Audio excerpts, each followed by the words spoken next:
wathi uYosefu xa ethi ndinephupha xa ethi ndinephupha endaweni yokuthi malande iphupha mntakatata kodwa basuka bamqalekisa.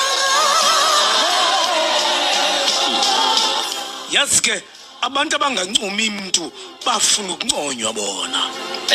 Winjalo. Lo mona utyaliweyo uthe chilili kwesiphango semvula yommona ongaka ongenamida oqhawula abazala nayo kulo mona ungaka othe uSawule xa vingoma eculwa ngabafazi ngenxa yokuhle okwenziwe nguDavide.